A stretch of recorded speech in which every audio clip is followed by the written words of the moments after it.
merayap di permukaan vertikal. Bulu-bulu halus tersebut berfungsi sebagai lem yang mampu berjalan menahan tekanan gravitasi yang membuat cicak tidak terjatuh. Cicak banyak ditemukan merayap di dinding dan langit-langit rumah. Terkadang dia turun ke meja makan dan masuk ke wadah makanan. Terlihat menjijikan bagi banyak orang. Ternyata cicak memiliki bahaya yang tidak boleh diremehkan.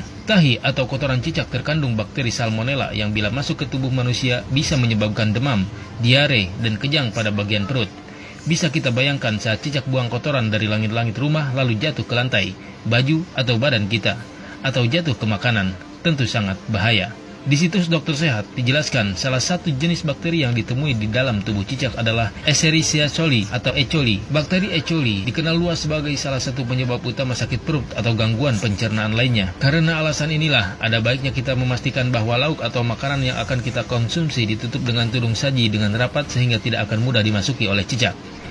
Hendaknya, sendok nasi juga sebaiknya tidak diletakkan dengan sembarangan agar tidak mudah disentuh oleh cicak sehingga tidak akan mudah terkontaminasi bakteri E. coli yang berbahaya. Sejumlah ulama menerangkan bahwa cicak memiliki racun cukup berbahaya, lebih-lebih jika dia menjelati makanan dan minuman, lalu memuntahkan racunnya padanya. Maka cicak disifati sebagai hewan perusak makanan dan menimbulkan bahaya.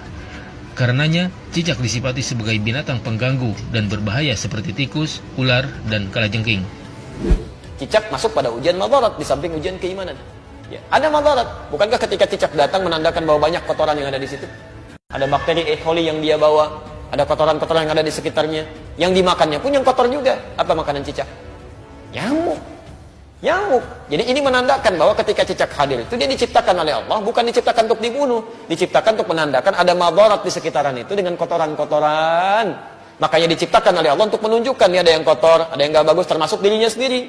Maka Nabi menyampaikan riwayat Sa'ad bin Abi Waqqas, ya, qala anna Nabiy sallallahu alaihi wasallam, bahwa Nabi sallallahu alaihi wasallam amara qatlal waza', memerintahkan untuk membunuh cicak. Membunuh cicak dan ada pahala di situ. Bunuhnya cicak itu seperti kita membunuh nyamuk untuk menunjukkan ada kotoran-kotoran di situ yang hikmahnya harus kita jauhkan. Memang diciptakan dia untuk menunjukkan itu dan harus dibunuh dia. Harus dibunuh. Ketika Anda bunuh itu bukan cuma ada pahala di situ, tapi menghilangkan keburukan-keburukan yang mungkin muncul. Termasuk di situ mengusir keadaan-keadaan jin, karena jin senang di tempat yang kotor. Makanya saya bisa katakan kalau ada cicak tuh beberapa tempat, itu jin biasanya ada juga di situ. Karena senang di tempat-tempat yang kotor. Ya, senang di tempat-tempat yang kotor. Jelas sampai sini? Dalam kitab Al-Mawsu'ah Al-Fiqhiyah, membunuh cicak dan sejenisnya termasuk disyariatkan dan disunahkan. Termasuk yang disyariatkan untuk dibunuh adalah ular. Begitu juga disunahkan membunuh cicak meskipun tidak menyakiti. Hal ini berdasarkan hadis yang diriwayatkan Sa'ad bin Abi Waqqas radhiyallahu anhu, bahwasanya Nabi Shallallahu alaihi wasallam memerintahkan untuk membunuh cicak. Beliau menyebut hewan ini dengan hewan kecil pengganggu. Alasan lainnya, dari sisi histori, karena nenek moyang cicak bersedia menjadi alat setan untuk menimbulkan keburukan kepada Khalilullah Ibrahim alaihissalam, berusaha meniup api yang membakar Nabi Ibrahim agar terus menyala. Dari Ummu Syarih radhiyallahu anha, ia berkata, Rasulullah Shallallahu alaihi wasallam memerintahkan untuk membunuh cicak. Beliau bersabda, dahulu cicak ikut membantu meniup api untuk membakar Ibrahim alaihissalam. Hadis riwayat Al-Bukhari nomor 3359. Wasamma bi fuwaisiqa, dan Nabi menyebutnya dengan hewan fasik kecil. Hewan fasik kecil. Selain membawa kotoran, dia pernah juga meniup-niup api yang sedang membakar Nabi Ibrahim supaya semakin menyala. Ya, diharapkan jadi dingin dan teduh, ini malah ditiup-tiup oleh hewan ini. Makanya ketika Anda membunuhnya, bukan cuma menghilangkan kotoran, tapi plus ada pahala di situ. Pahalanya di situ dengan sekali pukul ada 100 kebaikan, kan? Berdasarkan hadis riwayat Al-Bukhari dari Ummu Syuraik nomor hadis 3359. Dan terbunuhnya cicak itu menghadirkan bagusnya kebaikan-kebaikan dengan menghilangkan kotoran yang ada di dalamnya.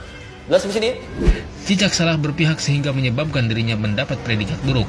Ia membantu syaitan, musuh Allah, untuk mencelakakan wali Allah. Tentunya di samping itu, cicak binatang pengganggu dan menyimpan bahaya bagi manusia. UAS sudah mengambil sikap dan keberpihakan dengan terbuka.